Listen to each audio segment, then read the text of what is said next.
Hey guys, Deronda here with Foods 101. Super Bowl weekend is right around the corner, and I'm giving you heads up on how to make this buffalo chicken wrapped in puff pastry. It never disappoints, and I think you're absolutely going to love it. The ingredients you're going to need is 2 sheets of puff pastry.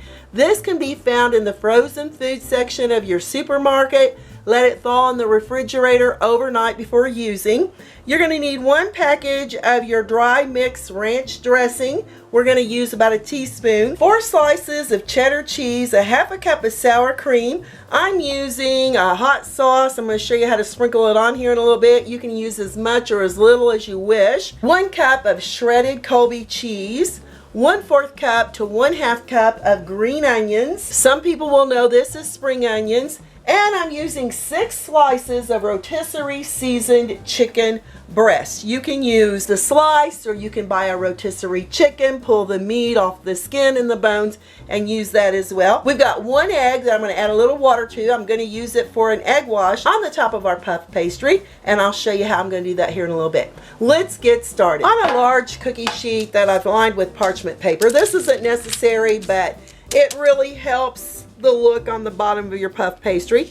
We're going to unfold our pastry with a rolling pin. I'm going to slightly just give it a little rolling. I like to do this on its cookie sheet because it'll make it a lot easier to transport to the oven. Or what we can do is just put it here on our cutting board and roll it out a little bit. Kind of straighten it up if it gets a little lopsided there on you. Back to our cookie sheet. We're going to add it right here to the top. To protect our puff pastry, we're going to add our slices of cheddar cheese. You want to leave about a 1/2 inch around the edge there, because we're going to use the egg wash to glue the bottom part of the puff pastry and the top part of the puff pastry together. We'll add 1 slice that we're going to cut in half here on the end. Take that sour cream, spread it over our cheese here. Don't let this intimidate you. It's very, very easy to do. We're going to take our dry ranch seasoning mix and just sprinkle lightly over your sour cream. I've added a little bit more than a teaspoon of our dry ranch mix. We're going to take our hot sauce, and you can just add as much or as little as you wish. Just add it right here on top of your sour cream. With a fork, we're just going to go back and forth to get that ranch dressing mix and the hot sauce mixed in with our sour cream. If you want, you can go vertical, horizontal, and then go vertical. That looks fantastic. With our green onions, we're going to just sprinkle a little bit over the top.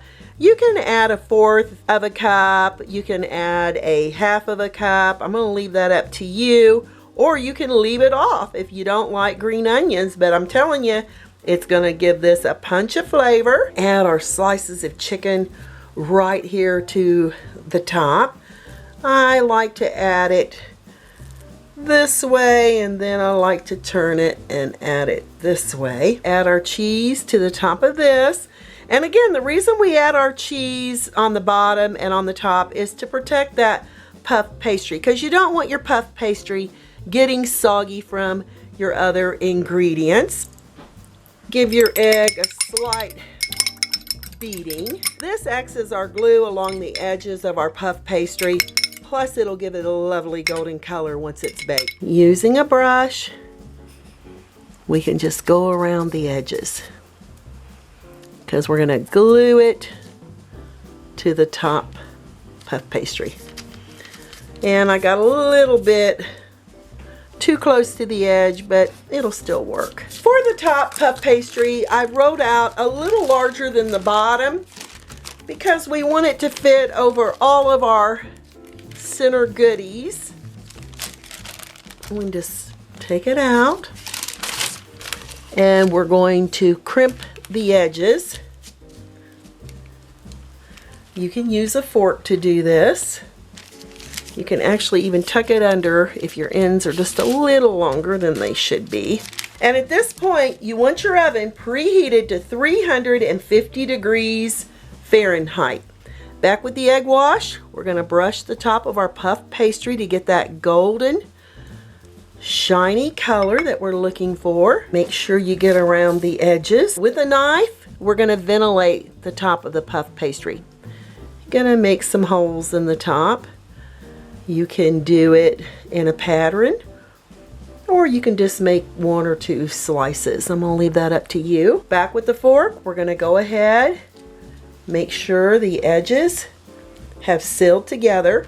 And at this point, you want your oven preheated to 400 degrees Fahrenheit. So this is gonna go into a preheated oven. Let's get that back just a little bit. We can just go ahead and mash that down. That should hold. Off to that preheated oven on the middle rack for the next 30 to 35 minutes or until golden in color. Use your timer and no peeking. Buffalo chicken and puff pastry completed baking. And listen, you can hear it sizzle. Oh yeah. Look at that cheese just oozing out around that puff pastry. We're gonna let it cool down here for a few minutes before I cut into it. And then I'll be back to show you what it looks like on the inside and how it tastes. Let's transport our puff pastry over here to a cutting board. We'll just pull it off its baking sheet, run onto another piece of parchment paper, cut into it. See what it's like. Oh my heavens, it looks fantastic. Buffalo chicken and puff pastry. Gotta give it a try. Wow. The chicken and that ranch dry seasoning that's absorbed into our sour cream and into our cheese is absolutely fabulous. And just look at it. All that cheese just oozing out along the edge. You won't be disappointed with this buffalo chicken and puff pastry. Enjoy at your Super Bowl party or any time of the year. This is a big hit at any special occasion. It's absolutely fabulous and a favorite to many. I'm Deronda with Foods 101. Give me thumbs up, hit that notification bell to be the first to get my new YouTube food videos. Thanks a million for watching, and I'll catch you lovely people later.